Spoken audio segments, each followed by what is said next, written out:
আগামীকালই রয়েছে বিধানসভা নির্বাচনের প্রথম পর্বের ভোট গ্রহণ, আর এই নিয়ে কড়া এবার নির্বাচন কমিশন প্রশাসনের তরফ থেকে কড়া নজরদারি চলছে। জায়গায় জায়গায় তল্লাশি অভিযান চলছে, নাকা চেকিং চলছে। এই মুহূর্তে যে ছবি আপনাদের সামনে তুলে ধরছি নন্দীগ্রামে, সেখানে নাকা তল্লাশি। ভোটের আগের দিন কড়া প্রশাসন, নির্বাচন কমিশনের তরফ থেকে একাধিক শর্ত জারি করা হয়েছে। তারপর ভোটের আগে নন্দীগ্রাম উত্তপ্ত হয়ে উঠেছিল। এবার নন্দীগ্রামে নাকা তল্লাশি, গাড়ি থামিয়ে সেখানে তল্লাশি অভিযান চলছে। হাই ভোল্টেজ নন্দীগ্রাম, আর সেখানে এই মুহূর্তে যে ছবি আপনারা দেখতে পাচ্ছেন, নাকা তল্লাশি।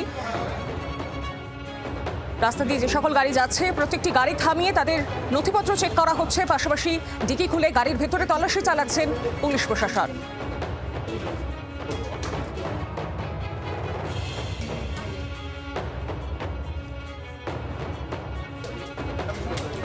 ভোটের আগে কড়া নজর প্রশাসনে। নন্দীগ্রামের গোপালপুর মোড়ে এই মুহূর্তে যে ছবি আপনাদের সামনে তুলে ধরছি, নাকা তল্লাশি করা হচ্ছে। কেন্দ্রীয় বাহিনী, শুল্ক দপ্তর সহ এসএস টিম কড়া নজরদারি চালাচ্ছে। প্রত্যেক আই কার্ড চেক করা হচ্ছে, গাড়ির বাইরে সকলকে নামিয়ে নথিপত্র চেক করা হচ্ছে এবং এলাকার বাসিন্দা ফিরিয়ে দেওয়া হচ্ছে। নন্দীগ্রামের বাইরের বাসিন্দা হলে তাদেরকে জিজ্ঞাসাবাদ এবং এলাকার বাসিন্দা হলে তাদেরকে ফিরিয়ে দেওয়া হচ্ছে, এমনটাই জানা যাচ্ছে।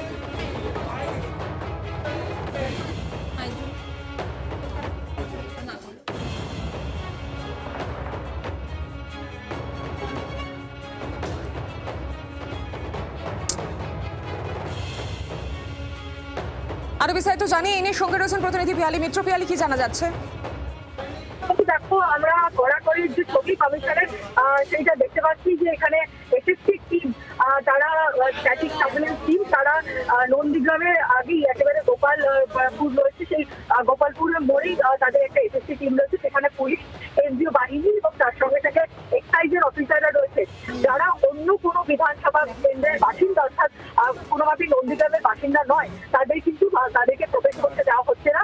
মূলত আই কার্ড চেক করা হচ্ছে, প্রত্যেকটা আই কার্ড চেক করা হচ্ছে, এবং যদি এই এলাকার বাসিন্দা হয়, এই বিধানসভা কেন্দ্রের বাসিন্দা হয়, তাহলেই কিন্তু তাদেরকে প্রবেশ করতে দেওয়া হচ্ছে। এবং যদি কোনো গাড়ি, সেই গাড়িও যদি এখানকার না হয়, তাহলে কিন্তু তাদেরকে প্রবেশ করতে দেওয়া হচ্ছে না কোনোভাবেই। এবং আমরা দেখলাম যে আমাদের একেবারে চোখের সামনে যেটা দেখলাম, যে কিছু গাড়ি সেগুলো মূলত অন্য এলাকার, সেই এলাকার গাড়ি বা বাসিন্দা, তাদের আই কার্ড যখন দেখা হলো তারা অন্য জায়গার বাসিন্দা, তখন কিন্তু তাদেরকে ফিরিয়ে দেওয়া হলো। ফলে এই নাকা চেকিং কিন্তু চলছে, এবং প্রত্যেকে যারা বাসিন্দারা যতগুলো গাড়ি আছে, সেই সমস্ত গাড়ি সেগুলো কিন্তু চেক করা হচ্ছে। এবং গাড়ির সঙ্গে সঙ্গে যারা নাগরিকরা রয়েছেন, তাদের যে আইডি কার্ড, সেগুলো কিন্তু চেক করা হচ্ছে, এবং প্রত্যেকটা ক্ষেত্রে গাড়িগুলোকে দাঁড় করানো হচ্ছে। তুমি জানো যে নির্বাচন কমিশনের নির্দেশ রয়েছে, যে ছবিটা দেখাবো,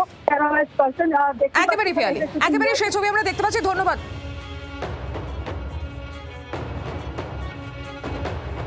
একেবারে পিয়ালি, তোমার মাধ্যমে সেই ছবি আমরা দেখতে পাচ্ছি, আরো একবার তুলে ধরো সেই ছবি।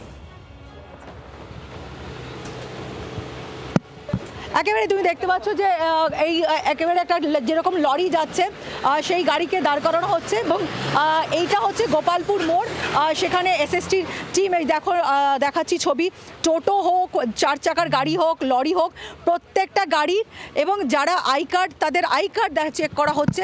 এবং সেই ছবি তোমাকে দেখাচ্ছি, যারা বিধানসভা কেন্দ্রের যদি এখানকার বাসিন্দা না হয়, তাহলে কিন্তু তাদেরকে একেবারে এখানে থাকতে দেওয়া হবে না, তাদের ফিরিয়ে দেওয়া হবে। তার কারণ তুমি জানো নির্বাচন কমিশনের নির্দেশ রয়েছে। একটু দেখাবো,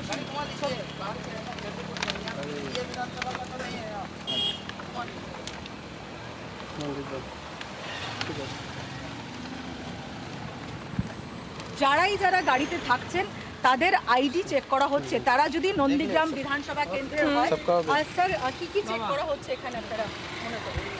নির্বাচন কমিশনের তরফ থেকে যেটা নির্দেশ সেটাই করা হচ্ছে। হায়ার অথরিটি এ বিষয়ে বলবেন, আমরা কিছু এ বিষয়ে বলতে পারবো না।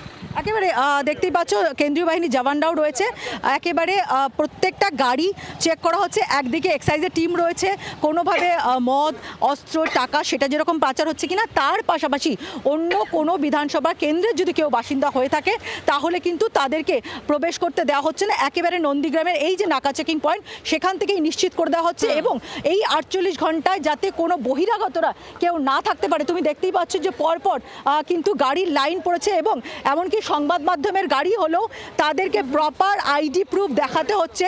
সেই আইডি প্রুফ দেখে তারা নিশ্চিত হচ্ছেন এবং তারপরে কিন্তু তাদেরকে ছাড়া হচ্ছে। সব গাড়ি সাইড করা হচ্ছে এবং প্রত্যেকের এখানকার অর্থাৎ নন্দীগ্রামের যদি বাসিন্দা হয় তাহলেই কিন্তু তাদেরকে ছাড়া হচ্ছে। আমি একটু অফিসারের সাথে আরেকবার কথা বলবো। স্যার, মূলত আপনারা কি কোন কোন বিষয়গুলো চেক করছেন? যেটা ইসিআর গাইডলাইন রয়েছে, কালকে গাইডলাইন রয়েছে, সেখানে সেই মোতাবেক আমাদের চেকিং হচ্ছে এখানে। মূলত যে বিধানসভার যারা মানুষ রয়েছেন সেই মানুষদেরকে এখানে এন্ট্রি দেওয়া হচ্ছে, বাকি অন্য বিধানসভা বা অন্য জায়গার লোকেদের এন্ট্রি দেওয়া হচ্ছে না, এক্সেপ্ট মেডিকেল কোনো পারপাস, যদি ইমার্জেন্সি কোনো পারপাস থাকে সেই পারপাস বাদে। একেবারে মেডিকেল বা এমার্জেন্সি কোনো পারপাস ছাড়া বাইরের কোনো লোককে নন্দীগ্রাম বিধানসভা কেন্দ্রের যদি তারা বাসিন্দা না হয় তাহলে কিন্তু তাদেরকে প্রবেশ করতে দেওয়া হচ্ছে না। সেই বিষয়টাই নিশ্চিত করা হচ্ছে। আগামীকাল নির্বাচন, তার আগে সেই কড়াকড়ির যে ছবিটা সেটা কিন্তু উঠে আসছে। একেবারে পিয়ালি সেই ছবি দেখা যাচ্ছে যে আরো কড়া এবার প্রশাসন। ধন্যবাদ তোমাকে। বাংলার আওয়াজ, বাঙালির আবেগ, জি 24 ঘন্টা।